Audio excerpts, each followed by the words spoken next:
امروز می‌خوایم راجع به سیستم مالیاتی و سیستم درآمد صحبت کنیم. روزی یه مقدار از پیش تعیین شده‌ای تو پول می‌گیری. اون میزان پول چقدر باید باشه؟ 45,000 کرون روزی؟ ماهی. بریم. میریم.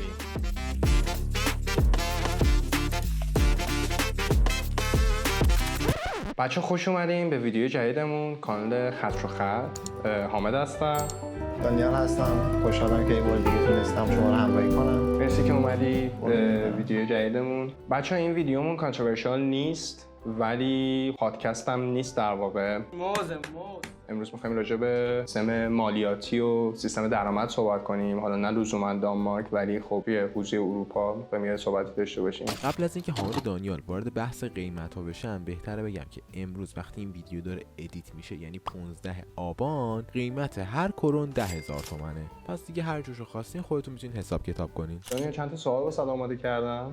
بریم که داشته باشیم. بچه‌ها سیستم مالیاتی اروپا غالباً شنیدین تو ویدیوهای سوشال مدیا هست که خیلی سیستم عجیب غریبیه، مالیات زیاد میگیرن و خب دلیلش هم اینه که اون مالیات زیادی که میگیرن اون سطح رفاه مردم رو میبرن بالا و حالا چیزی که مثلا در قبالش بهمون ارائه میدن به طور مثال مثلا فری هلت کیر چی میشه فارسیش؟ بیمه درمانی، سیستم درمانی رایگان. آره سیستم درمانی رایگان میشه واسمون، یا مثلا خیلی چیزای مختلف هست. مثلا به طور مثال دارم میگم راههایی که راه و ساختی که انجام میدن، حالا چی میگن، رود مینتیننس چی میشه؟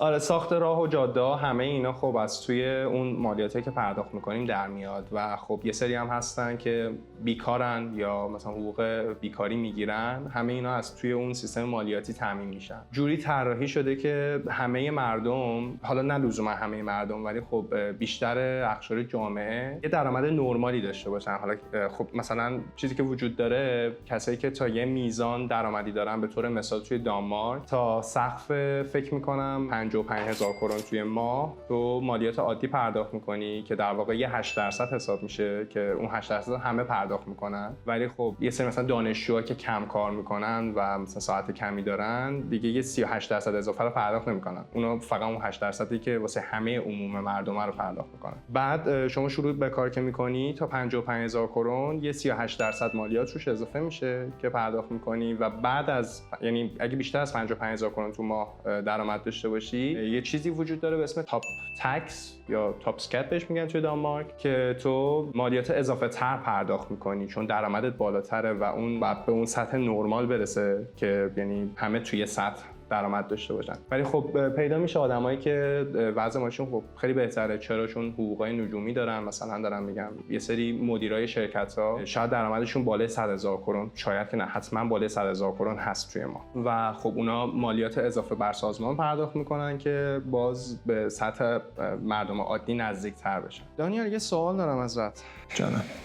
اگه همین الان یا از کارت اخراج بشی خدای نکرده یا فکر کن دیگه نمیخوای کار بکنی، بالاخره خب یه سیوینگی داری دیگه، یه حساب پس اندازی داری. همین الان اگه بیکار بشی چه مدت میتونی با حساب پس اندازت امورات روزانه تو بگذرونی؟ میتونه روز باشه، میتونه ماه باشه، میتونه سال باشه.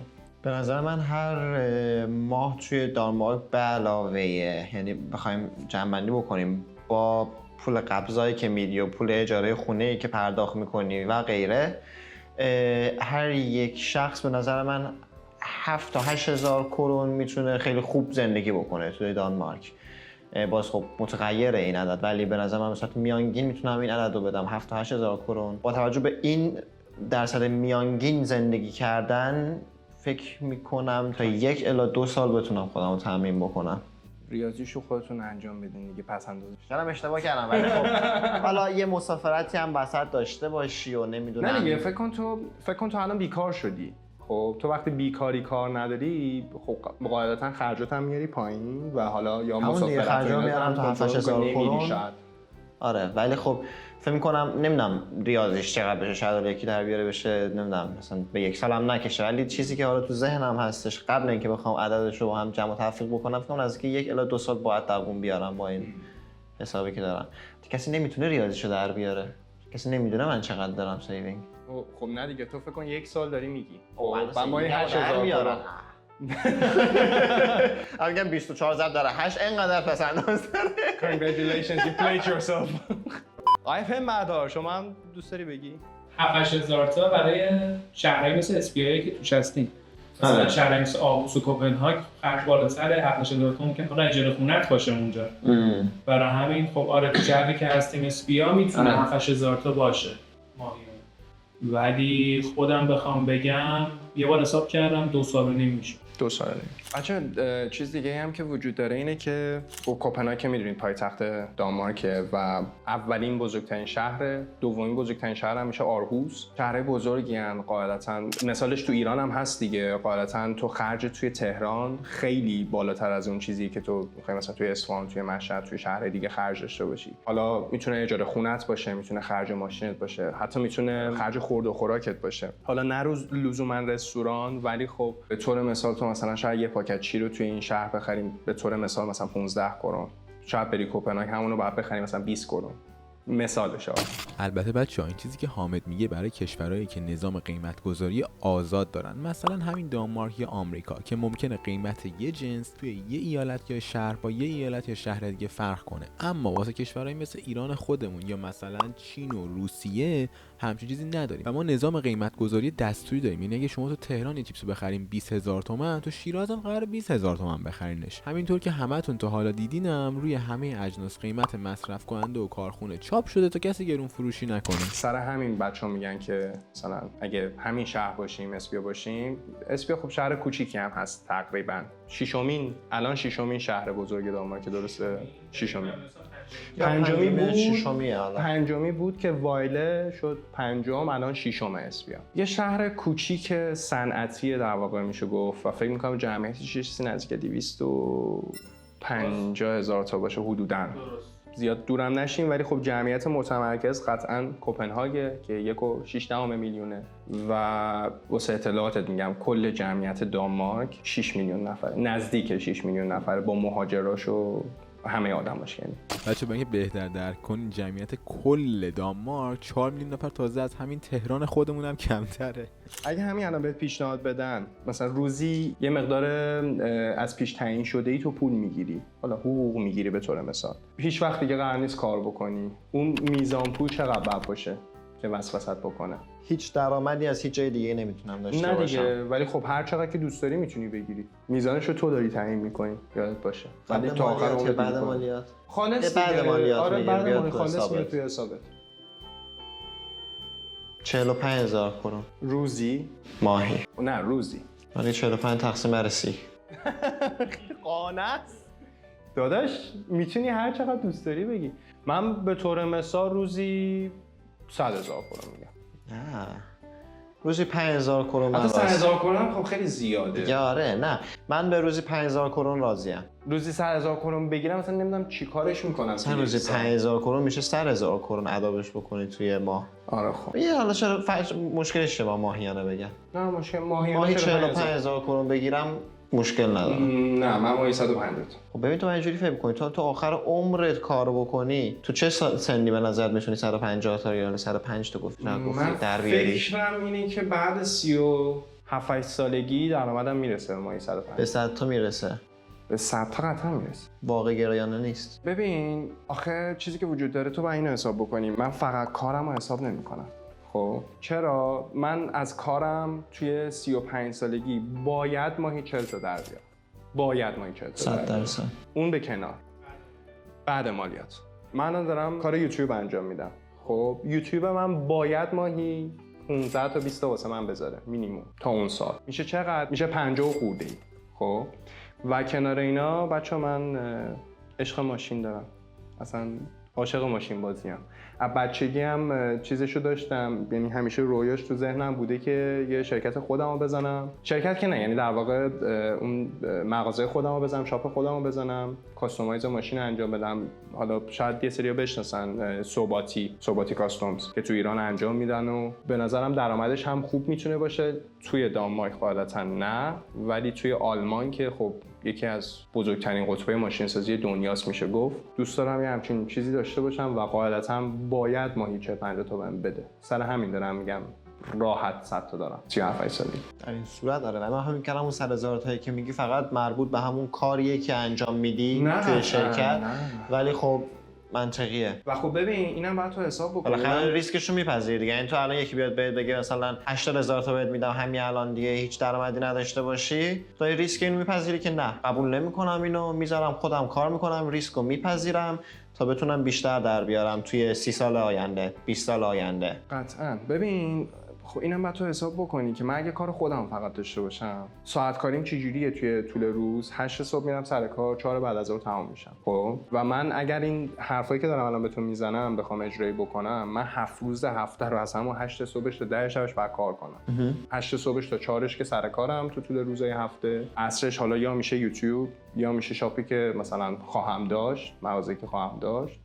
و وقتی داری 7 روز هفته از صبح تا شب کار میکنی، قاعدتاً باید یه درآمد قابل توجهی هم داشته باشی دیگه. در واقع اگه اون سرمایه‌گذاری که کردی خب اون بازدهی رو داشته باشی، بازدهی رو هم داشته باشی، میتونی کار بکنی، ولی واقعا اون سرمایه‌گذاری که کردی اصلا موفق نبوده و فقط داری تلاش میکنی، خردویی میکنی. خب ببین آره دیگه، اون چی میگن شکست یا همون فیلیر توی هر بیزینسی وجود داره. 100%. حتی توی کار شرکتی هم میتونه وجود داشته. تو نمیتونی تضمین بکنی که فردا کارت وجود داره یا نه. نه خیلی دیدن تو همون کریری که شروع کردن موندن 20 سال 30 سال، حالا تهش میخواسته اون تورمی که اومده روی اون کشور مثلا با 5% روی حقوقش افزایش بره سالیانه، تهش مثلا 30% هم توی کل کریرش هیچ ارتقایی نداشته باشه و همونجوری زندگی کرده باشه و حالا پیش خودش اون طرف فکر بکنه که آره من موفق بودم 30% مثلا به حقوقم توی این کل 20 سال مثلا میگیم اضافه شده، ولی خب این به نظر من هیچ موفقیتی نیستش. و یه چیزی رو حساب نکردی، حقوق بازنشستگی یا ایران میگن سنوات بازنشستگی، فکر کنم سنوات بازنشستگی هم تو باید حساب بکنی. چرا؟ تو موقعی که بازنشسته میشی توی 60 سالگی تقریبا یه چیزی بین 1 تا 1.5 میلیون کرون مینیمم باید بگیری. خب ولی تو اگه کار نکنی از همین امروز تو اونم نداری.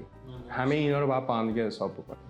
دانیال فکر کن الان 40 سالته. خب چقدر پول توی 40 سالگی داشته باشی میگی این مقدار پول کافیمه؟ پول توی حساب یا سرمایه کلی؟ سرمایه کل زندگیت، خونت، ماشینت، پول توی حسابت. اگه توی 40 سالگی من یه خونه داشته باشم و اینکه آپارتمان نه خونه، دو تا من فرق میکنه. اوه جدی؟ شد توی یخچال. برو ببین راست میگه.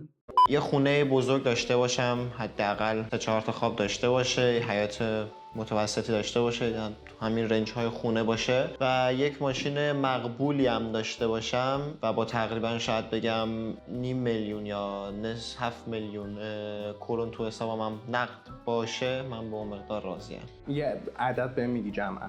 داراییام باشه نزدیک 7-8 میلیون. اینجوری که میگی خیلی زیاد به نظر میاد. 200 میلیون تومان. 7-8 میلیون داراییم باشه. واقع گرایانه دوست خیلی واقع گرایانه است. واسه من واقع گرایانه نیست.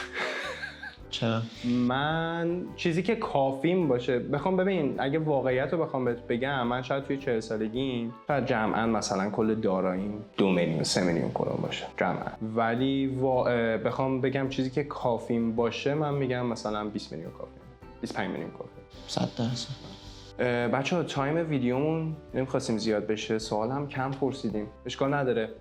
یه اپیزود دوم داریم، لینکشو یا پایین توی دیسکریپشن میذاریم یا اینجاها این پایینا واسط ریکامند میشه که قسمت دوم ویدیو رو هم ببینی. لطف کن سابسکرایب کن، لطف کن لایک کن ویدیو ما اگه دوست داشتی و کامنت هم بذارین. گفتم تو ویدیو کامنت ها رو میخونیم، اگه ایده‌ای داری که فکر می‌کنی می‌تونیم راجعش صحبت کنیم یا با چیزی حال کردی توی صحبتامون یا حال نکردی یا یه چیزی رو شاید توضیح ندادیم، حتما توی کامنت ها بهم بگو، حتما میخونم، جواب میدم و بهش عمل میکنم. مخلصیم. یا حق. چوس جمعیت نمیشه. ادیتور اینو کات بزن. ادیتور اینو کات زدی بسوزونین دیگه ویدیو رو. اصلا قسمت دومش که هفته بعدش میذاریم مثلا نمیشه. کجا میخواد این پایین ببینه؟ بعداً میذاریم دیگه. این قضیه رو کلا بیخیال دست در نکنه. خیلی دستم عرقی. خوش کن دوباره دست. تو هم عرقیه. نه کات بخوره باش. نه. ادیتور کات بزن. بابا مگه آدمته؟